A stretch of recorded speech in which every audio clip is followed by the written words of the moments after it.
Happy Tuesday from PHSDS. If you're watching this video after the fact, happy day. But if you know us, our studio hosts a garage door open approach to our workflow and our design process. We just host a stream. Whatever we're doing that day, we just put it right there in public.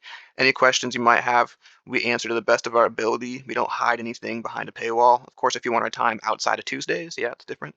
But Tuesdays are for everybody because the idea is the more people that understand 3D assets, how to use it, 3D space, the higher the standard becomes and the better the space becomes for everybody.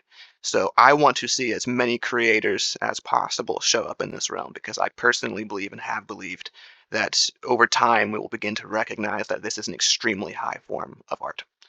But bring it back to the fun and the chill stuff. Today, we're doing something a little bit different. People are used to our work in productivity, networking, general design, and pretty stuff, solutions to education, workshops, that kind of thing. This today is going to be a little bit different in the sense that we're focused on fun and we're focused on games. Last video I put out, and you've seen videos with me talking about this before, I can't stress enough that with virtual assets, with 3D spaces, this is an asset. I designed this entire space by hand. Okay, these can be used to solve multiple problems and serve multiple solutions at one time. Doesn't have to be one thing or the other. And that was the last video I made, so I won't get into that right now. But if you're familiar with our work a few months ago on a browser, WebGL via Spatial IO, we put out a place called GridShot, and that was a zero gravity combat arena. And it was really fun because the whole thing was built from the ground up again in VR. But it was the first time that we approached the idea of a combat space, of a gaming space, and to just have somewhere that was fun and a little bit different from what we usually focus on. So fast forward a few months later, technology moves really fast, programs move really fast, platforms, right? We've found a way to host our work in Unreal Engine 5.4, unreleased. How the hell do we do that, right? Sounds like we got the plug. No, answer is we just actually plugged into the UEFN creator program. That's Unreal Engine creators through Fortnite. I have talked a lot of trash on Fortnite over the years, and so, you know, this is my comeuppance, and that I have to eat my words, in that things have changed. Things have moved, things have progressed. You've got 400 million players on a platform that is larger than the population size of America. So I don't see any reason to ignore that. That was what initially brought us, that was my thinking, our thinking, into that platform to find out what it was about. Now, what was really cool is that once we got there, we found out all of the perks.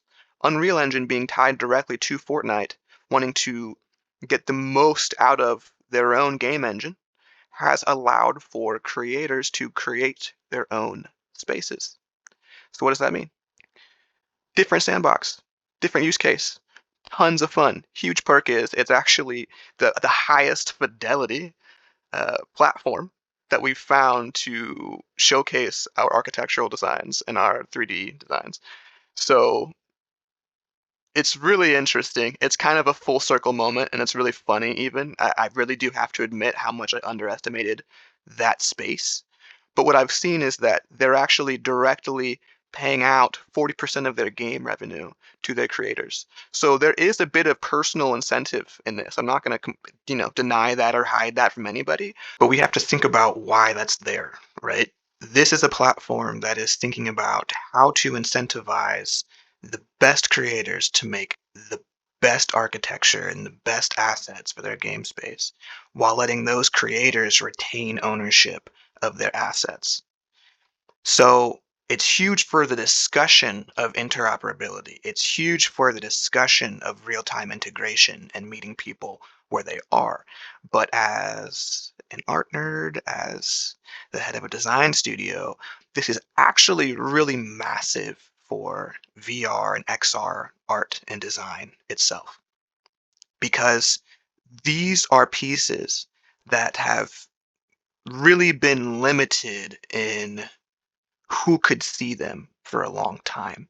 Sure, we had VR chat, we had Spatial, we have Neos. There's, different platforms that allowed for these spaces to be seen, but very few that not only wanted to pay their creators directly, but also have already built a massive daily player base.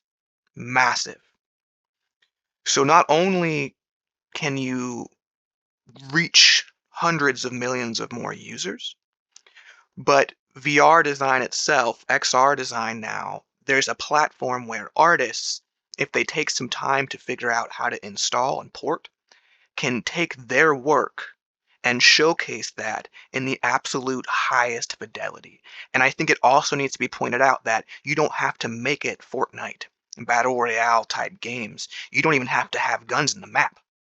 You can make it completely pacifist if you want to make it that way, and the only point is to show your work there.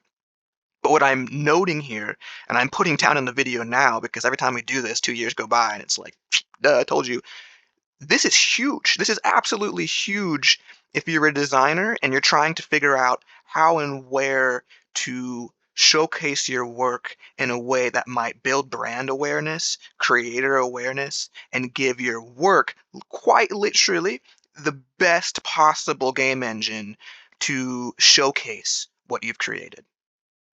So happy Tuesday once again. I hope you guys stop in. If you don't, the link's going to be below because we are now part of the creator program for UEFN. So this space that we're talking about will be published today. Super hype. But if you're watching this video now and you're the first like 10 to 50 people to see this, literally just hit this link, propagation.house. You can hang out with us and watch us do it, or check the design stream happening probably right now. Cheers.